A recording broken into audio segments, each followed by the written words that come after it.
Estudando o Livro dos Espíritos com Allan Kardec.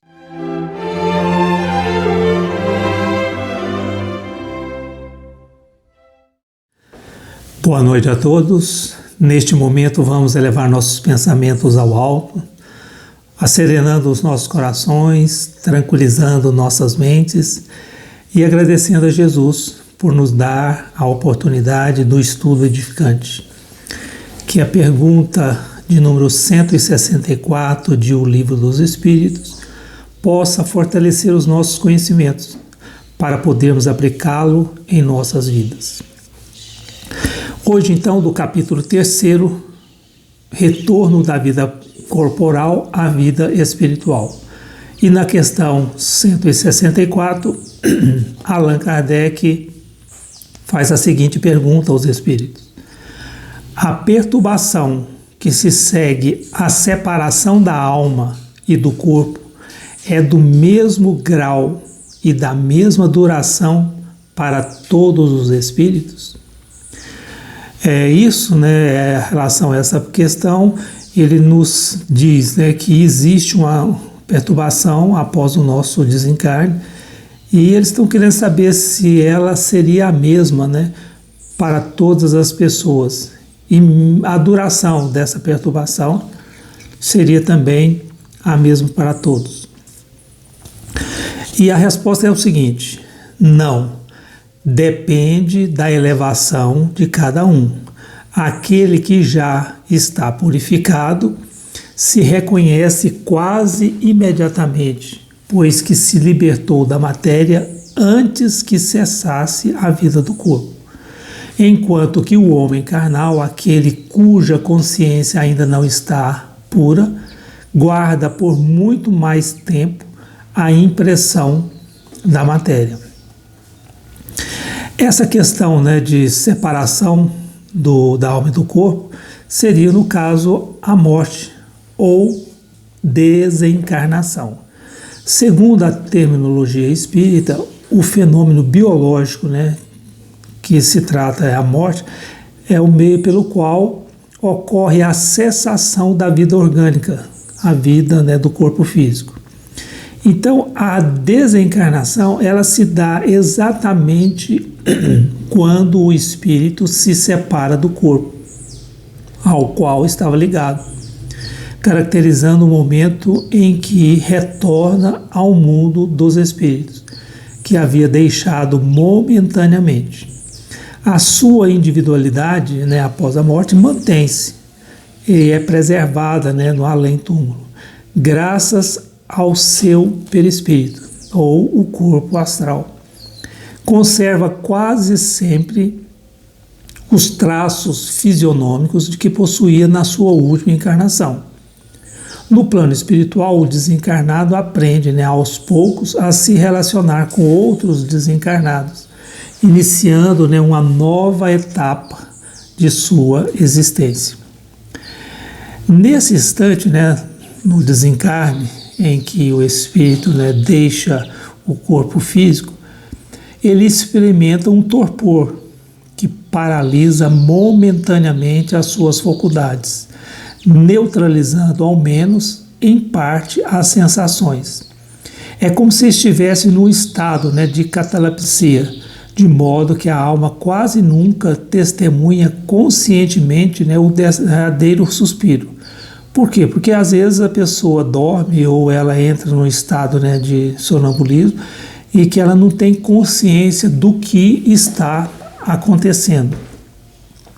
Por isso, as obras de André Luiz seriam um verdadeiro tratado da vida pós-morte, do desencarne, começando do nosso lar, onde ele desencarna e passou vários anos no umbral. E também existe uma obra muito interessante, muito importante, que é Voltei, uma obra de psicografia de Chico Xavier, em que irmão Jacob ele trata detalhadamente do seu desencarne. Ele não teve, pela sua preparação, pelo conhecimento que ele tinha da espiritualidade, pelos estudos, ele que foi dirigente da Federação Espírita Brasileira, ele então teve o seu desencarne totalmente, né, estudado por ele mesmo, em que ele foi transcrevendo, né, tudo o que havia acontecido com ele após o seu desencarne. Então, a proporção que a alma se liberta, né, a alma se encontra numa situação comparável de um homem, né, que desperta de um profundo sono. As ideias são confusas, vagas, incertas, como se vê através de um nevoeiro. E ela vai aclarando a vista pouco a pouco, despertando a memória e o conhecimento, né, de si mesmo. Só que isso, né, é muito relativo, por quê? Porque dependendo da evolução do espírito, né, o apego, né, o seu estado de apego à matéria, ele pode durar, né, de algumas horas a vários anos nesse estado, né, de desequilíbrio, né, nesse torpor. E é interessante a gente notar que no livro Ação e Reação de André Luiz, no capítulo 18, no item 2, eles vão analisar, né, um acidente aviatório, onde o avião caiu e que serviria de base, né, para os estudos de provas coletivas. Aí André Luiz pergunta, inclusive, né, se o acidente é igual para todos, a morte difere para cada um, ou a situação espiritual do desencarnado determina o tipo de auxílio que ele vai receber. Inclusive, né, ele relata que após o acidente,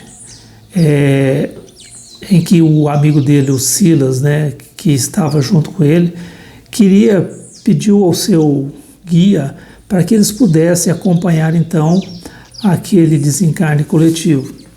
E não foi, né, lhe permitido, por quê? Porque necessitaria ali de espíritos altamente especializados para começar a fazer o processo de desencarne. O socorro no avião sinistrado é distribuído indistintamente, contudo, não podemos esquecer que se o desastre é o mesmo para todos que tombaram, a morte é diferente para cada um. No momento, né, do acidente, várias pessoas, né, desencarnaram. Só que alguns que estavam presos ao corpo não puderam receber a assistência. E eles ficariam mais tempo ligados aos despojos físicos. Por que ele estava falando isso, né? Porque parece que de 14 espíritos encarnados, só 5 tiveram a condição de se libertar praticamente com assistência ali dos espíritos, né, superiores. Então, assim, né, a morte física, ela não é a mesma, né, que a emancipação espiritual. A gente pode morrer, todos nós haveremos de desencarnar, mas a libertação espiritual é de acordo com a nossa evolução. Por isso, né, a morte é um fenômeno natural. Nós experimentamos, né, vezes sem conta nas várias existências que já tivemos. E ela resulta da falência dos órgãos. Entretanto, conforme o gênero de morte, o desligamento da alma e do corpo, né, com o corpo, pode ser mais ou menos lenta. E essa situação provoca, em muitos casos, né, desconforto, sofrimento. Então, assim, se a gente notar que a desencarnação, ela é o oposto, né, da encarnação. Por quê? Na encarnação, o perispírito vai se condensando célula a célula para formar ali a ligação com o óvulo. E no processo de desencarnação, nós vamos desprendendo molécula a molécula do corpo físico. Por isso que às vezes eles falam, né, que quando desencarna, o perispírito ele paira sobre o corpo, justamente para que todas as moléculas que estavam ali no corpo físico passem, né, para o corpo perispiritual. E por isso, né, que inclusive essas energias que não serão aproveitadas, elas dissipam ela para que não aconteça o processo, né, obsessivo em que entidades obsessivas procuram sugar aquelas energias. Então, a partida do espírito, né, ele se dá com a morte do corpo. Então, a gente pode até dizer que a morte do corpo físico é que determina a partida do espírito. Segundo, né, a doutrina espírita, há sensações que precedem e sucedem à morte, bem, né, como a duração do processo de rompimento dos laços fluídicos que unem a alma ao corpo físico e varia de caso para caso, dependendo, né, da circunstância, né, do gênero de morte ou da elevação moral do desencarnante. Basta ver o seguinte: existem espíritos, também segundo as obras de André Luiz, que eles processam a sua própria desencarnação. E outros, né, como os suicidas, que mesmo após a morte do corpo, eles ficam presos, né, ao corpo físico, inclusive até romper todos os liames. Então eles ficam muitos, às vezes até meses, presos ali ao corpo físico, justamente pela condição, né, que foi o seu desencarne. E podemos então dizer, né, que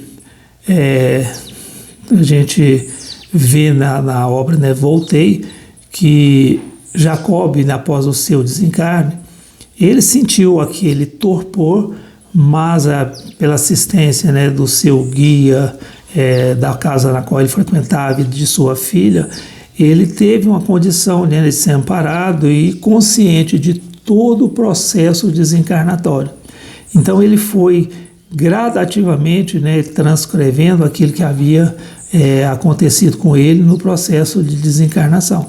Só que a gente gosta de lembrar que este processo não é o mesmo para todo, porque, né, segundo a resposta dos espíritos para a questão 164,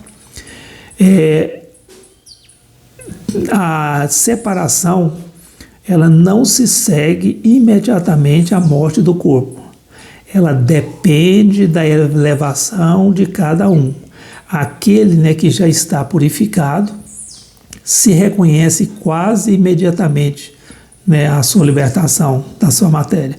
Enquanto que o homem carnal, o homem apego à matéria, a sua consciência, né, como ainda não está purificada, ele vai guardar mais tempo para a sua libertação desse vínculo, né, com a matéria. Fica aí essa lição para todos nós, que possamos, né, agradecer a Deus esse entendimento, para que venhamos nos preparar para o dia, né, que chegar o nosso desencarne, nós venhamos a ter tranquilidade e elevação suficiente para o nosso desencarne. Obrigado.